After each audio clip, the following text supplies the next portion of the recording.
draws on cryptography and advancement in computing power.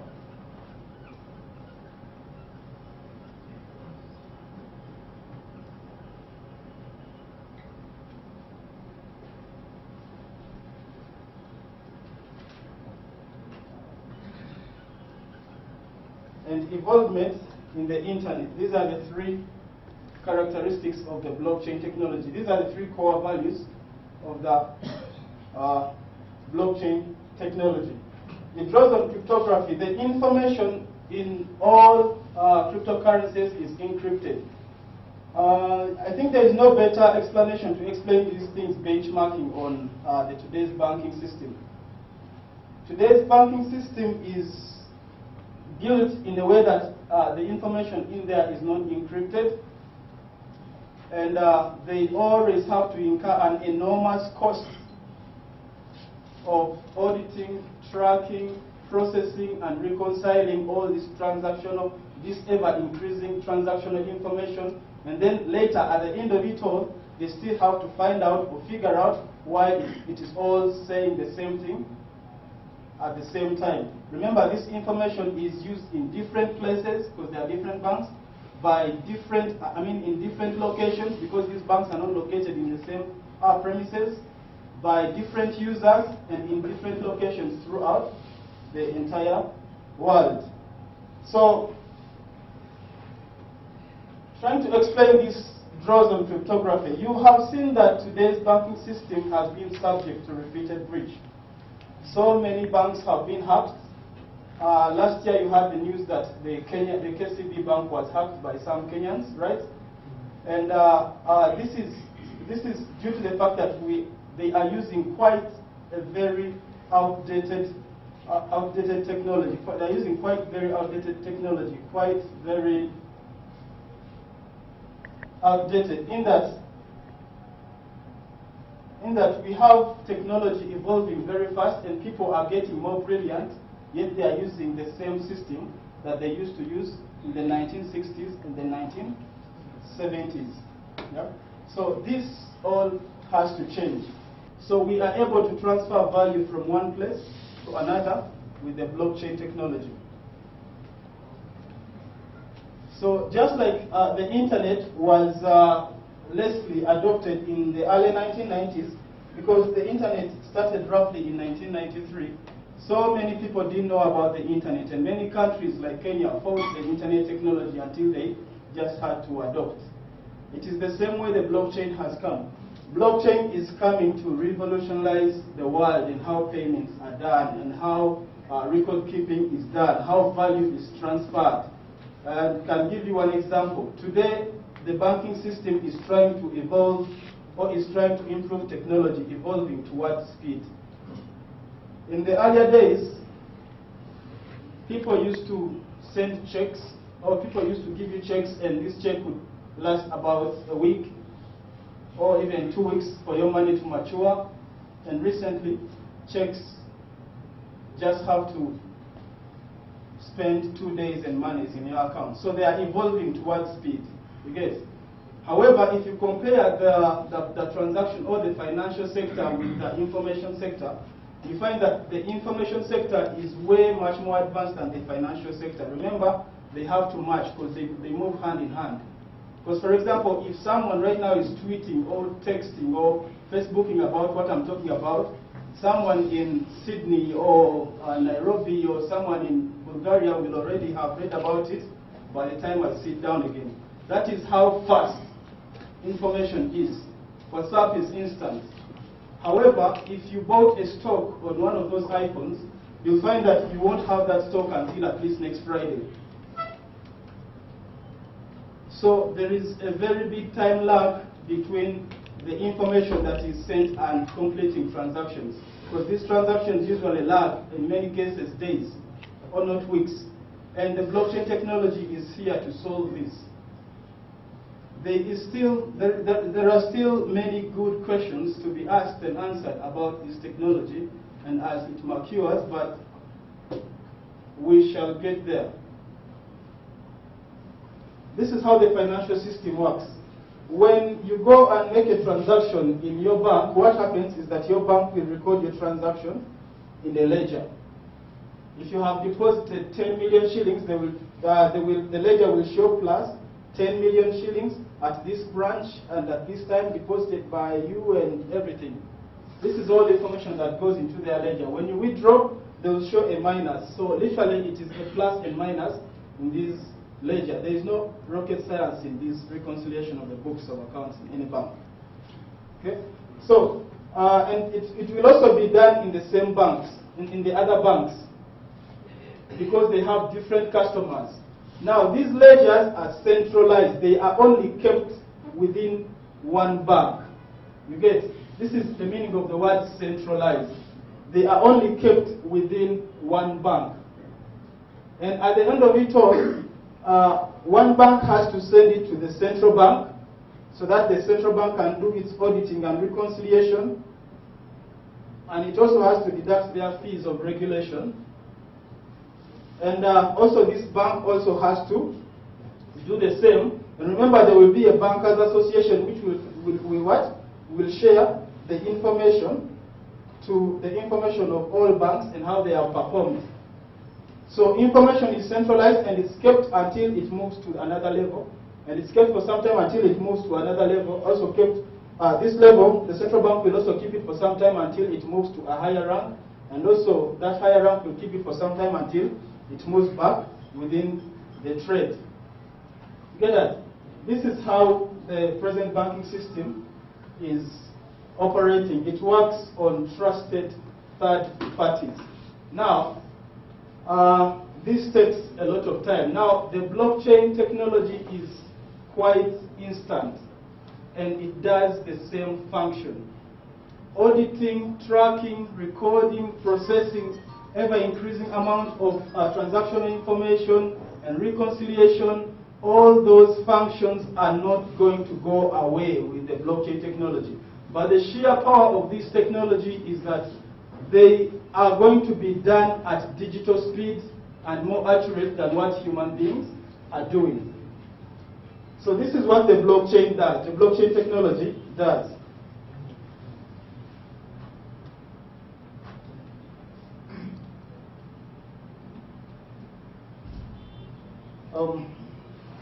Once you send me a unit of coin from your wallet to my wallet, let me say this is me, I am bank A, then I am sending to bank B.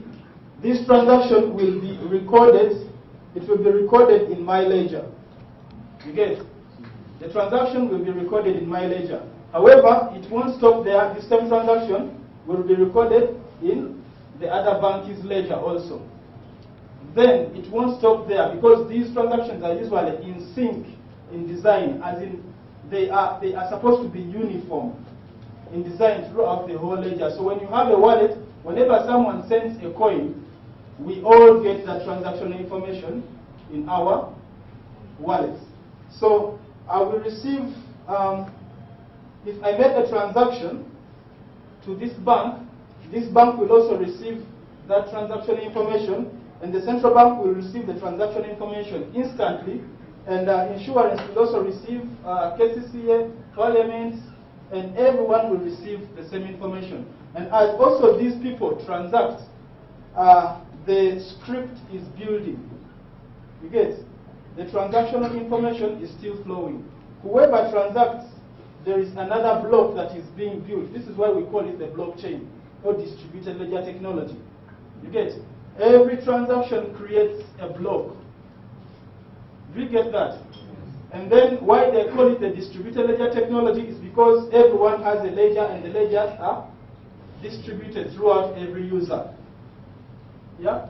So now, there is no need for reconciliation because these ledgers have been already reconciled by the algorithm behind this technology. So these are always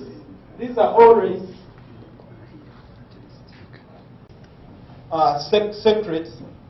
The technology is very sensitive to that because there's some information that needs to be kept secret.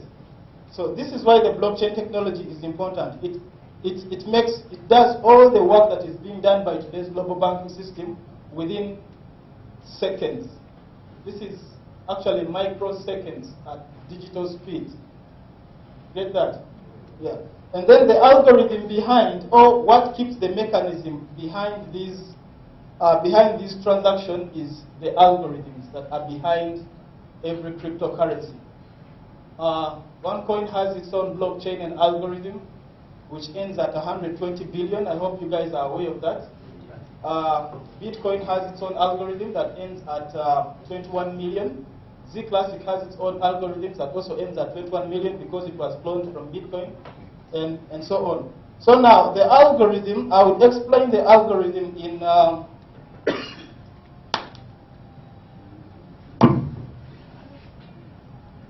this is how the algorithm works. The algorithm are just numbers. It's better to trust a number than trust a human being to make you financial institutions, because anyone will print money because they have a need. You get that? So a number is a number. 1 plus 1 is 2. It cannot be 2.1. It cannot be 2.2. And no one is going to change a minus to mean a plus. You get?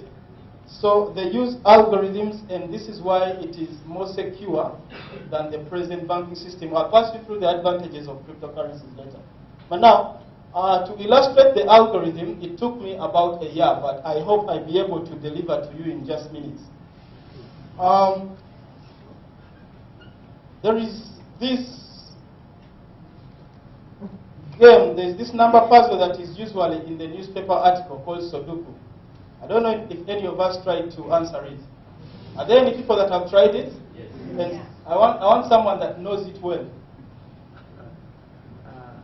You do? Great. Which puzzle have you answered? The one that ends on number 9? Which ones? Yes, 333. But usually they count from number 1 to 9, isn't it? So what happens in these puzzles is that you cannot introduce a number 10 to act as a solution within there.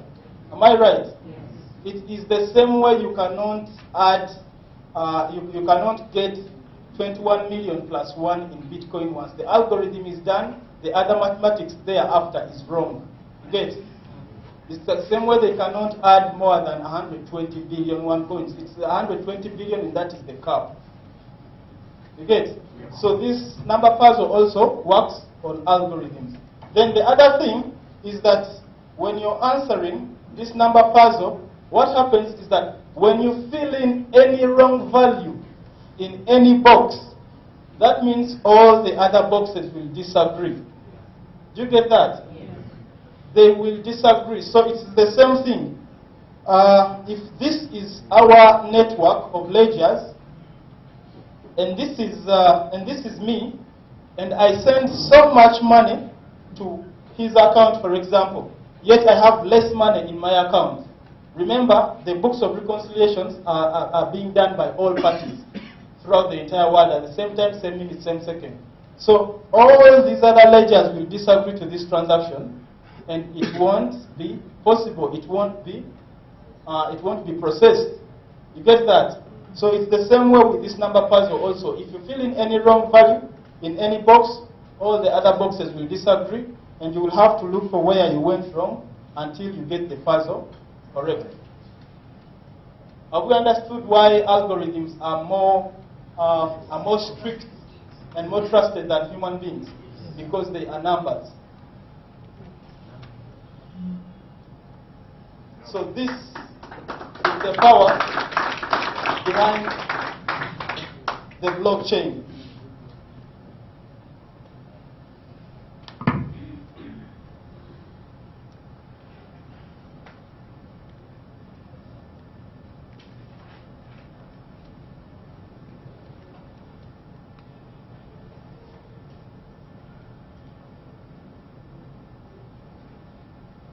So, regulating, reporting, reconciling, tracking, and auditing huge amounts of data is not going to go away. But the question is that how do we get them to be performed at digital speed with much more efficiency? this is what we just explained. Which permits us to imagine a world that is cashless, because it is already working, and the questions that are left to be answered is that can a cryptocurrency or can an algorithm have a know your vendor or know your customer process so that it can meet regulatory obligations? This is the reason why I am not a marketeer, but I was very okay speaking about OneCoin in marketing OneCoin, because I realize it answers many questions of regulatory obligations. So many central banks have not yet started creating cryptocurrencies that have KYC or the KYB, the Know Your Vendor process. Because at the end of it all, according to the financial institutions, it all has to translate to taxes at the end.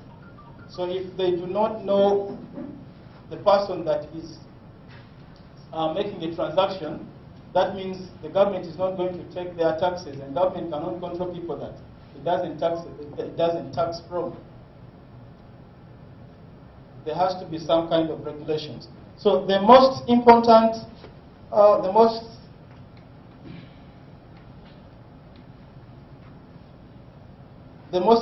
advantages of cryptocurrencies over fiat currency, we already know the money cycle.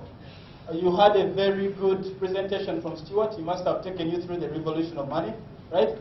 So the most important advantages of these cryptocurrencies is that they have very low costs of transactions because they eliminate the middlemen. However, you shouldn't be so happy with this one because you don't know how much the government is going to tax cryptocurrencies in the future. For example, the government of South Korea decided to tax it 24.3%. This is way much more than our VAT. Okay. However, the cryptocurrencies that are decentralized have very low costs of transactions, and they are more secure. They are more secure than the present banking system.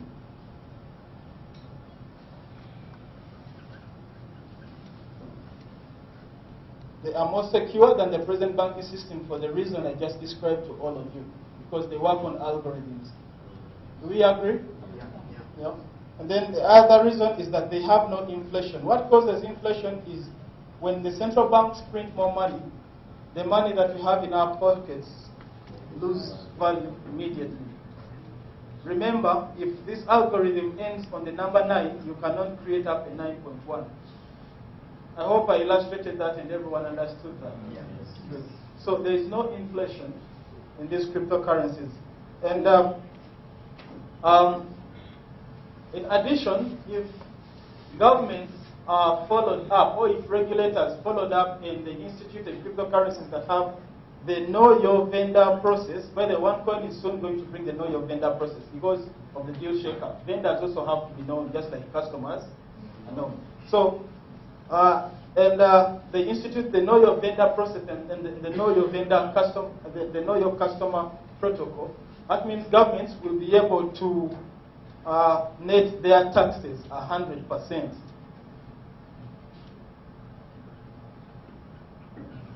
Just imagine if payments were being made digital. If, for example, you used a border to come here, the government hasn't known whether you gave that border person money, whether you used his service. So he's not going to pay taxes. But if you use the border and you're to send this person money digitally, the government won't even need to hire a taxman to get its taxes. Before those digits get onto that person's number or wallet, what happens is that they will already have their taxes off. You get that? So they will be able to net taxes 100%. So, and the other reason is banking the unbanked. We all know that. It's not news that today more people are on mobile money than they are in banks, because digital is convenient. We agree? Yes. digital is convenient. Then cryptocurrencies appreciate in value. Myself, I've been a beneficiary of this appreciation in value so many times now, and it has made me the man I am today. And why they appreciate in value? Thank you. And why they appreciate in value is because of their limited algorithm. However, the demand is always increasing. I hope I could also be able to illustrate that within a few minutes for everyone to understand. I came up with this illustration. Just imagine this is the whole of Uganda. This is why land appreciates in value. And it is the same logic cryptocurrency is also used to appreciate in value. Yeah, price is just the behavior of people in the market, or even the number of people in the market. So, just imagine if this is the whole of Uganda, and Uganda is 21 square meters of land, or for example, one coin, let me use 120 square meters of land, okay? The whole of Uganda. So land was cheaper in 1993 when we were about 13 million people than it is today when we are over 47 million people demanding on this same piece of land, which will never increase in size. So supply is not increasing, but demand is increasing. So today, 3.5, according to the World Economic Forum, 3.2% of the world's population know about these cryptocurrencies. Yeah? I was there when 0.00001 people knew about these cryptocurrencies in the world. Wow. We got money because this 3.5% pushed price up. And everyone that invests money, by the end of this year, 7%, this is speculation of the World Economic Forum again, 7% of the world's population will be knowing about the cryptocurrency business. So what do you think is going to happen to these 3.5%? Value is going to be high, and we are going to be swimming in it.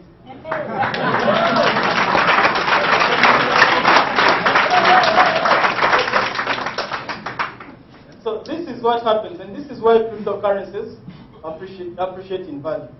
And myself, I don't care whether anyone believes me. My own parents didn't believe me. I made it and I'm making it. And I pray you guys do the same.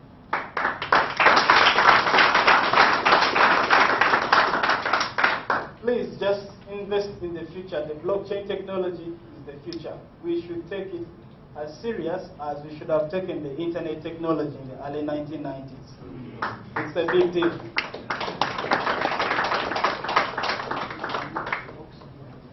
As I said, we won't get there overnight, but we will get there. Thank you.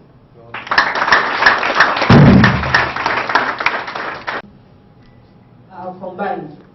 Mr. Stewart told us the price of Bitcoin was something, last year December was something like, let's say 18,000, and today it's about 8,000, and it has been moving up and down. I've had people calling that volatility. How is volatility different from inflation? Malay person, I'm like, isn't that inflation? And then second question is, I'm very concerned about the OneCoin. What are the measures that are going to help us not go through that volatility that a Bitcoin is going through? It is decentralized. It is governed by the behavior of people in the market. And like Stuart says, the people that have money and the political leaders. And this is why they put a law on cryptocurrency regulating political leaders in talking about cryptocurrency. Because what happened last year, Donald Trump would just make a tweet. Because we are in the same business with him. He would just make a tweet and the price of the Bitcoin would go high. You get it? And makes a tweet for it to go down so that he can buy again. You get it? This is what happens with Bitcoin. It is decentralized.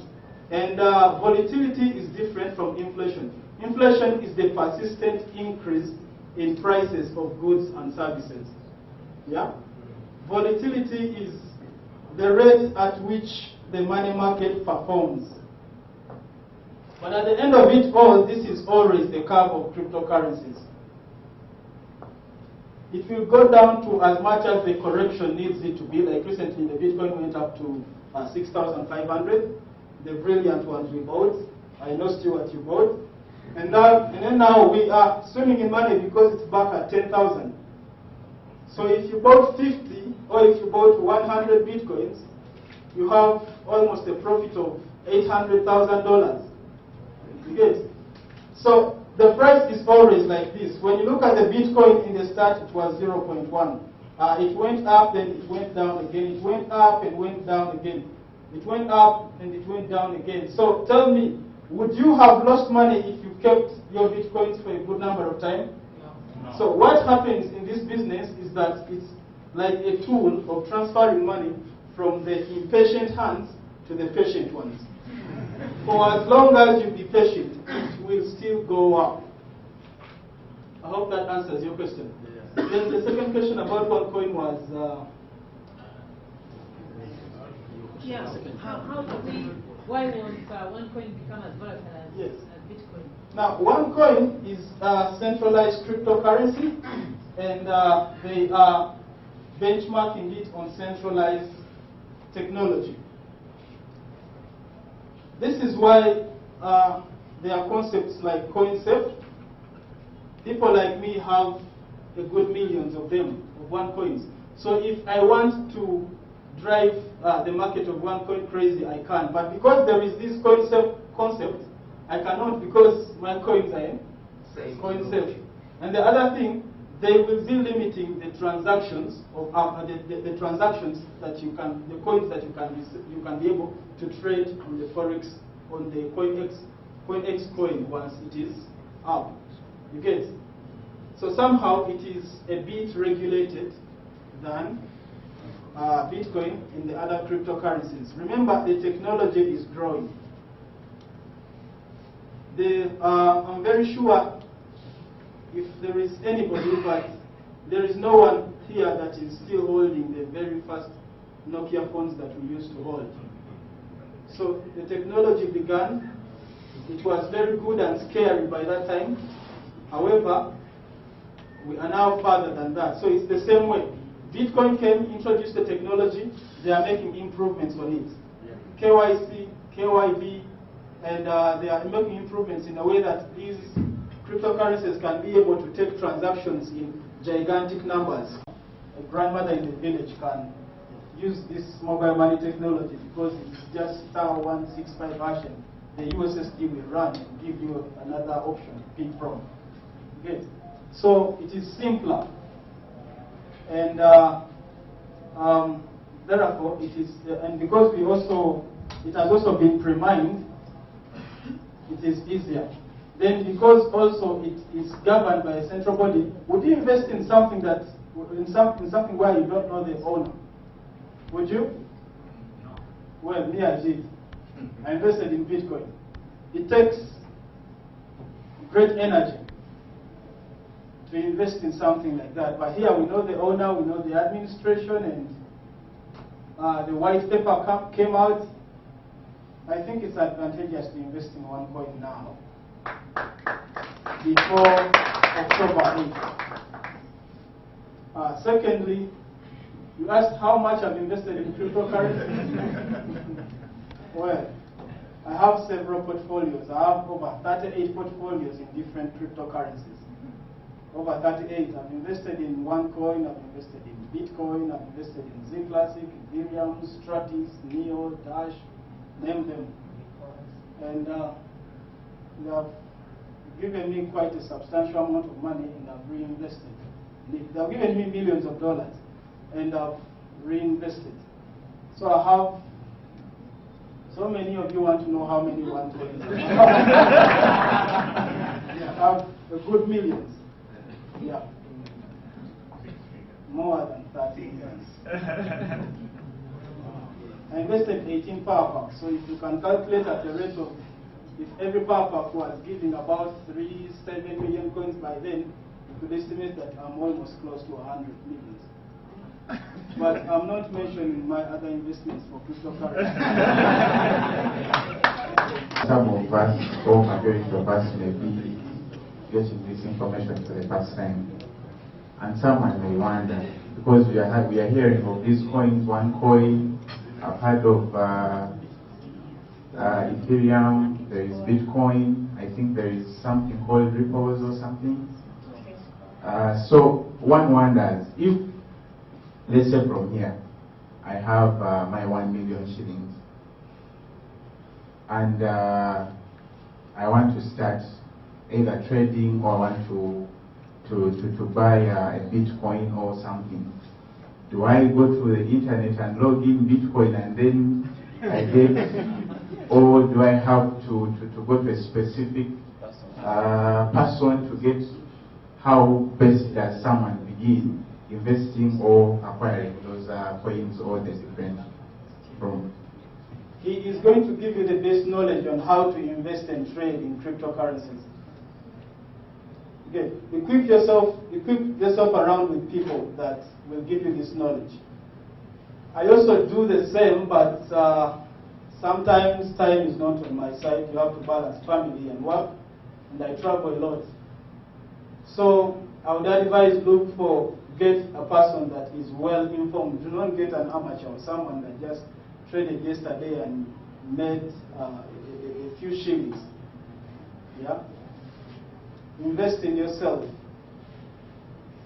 Myself, I had to pay some money to some guy from Ivory Coast to come to Uganda and teach me trading using candlesticks, bolingas, oscillators, so that I can know when the Bitcoin is going to go up, when the Bitcoin is going to go down, when it's favorable for me to place a bid, or when it's favorable for me to buy. It takes time.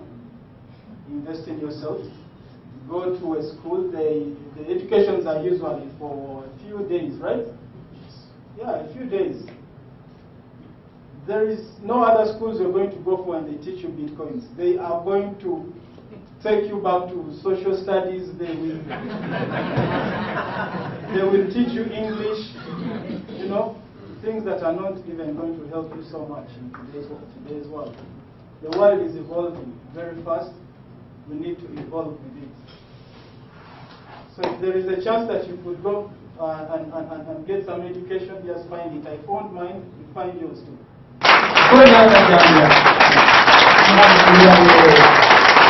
Yes. Thank you so much. On behalf of the organizing committee, we'd like to thank you for your time.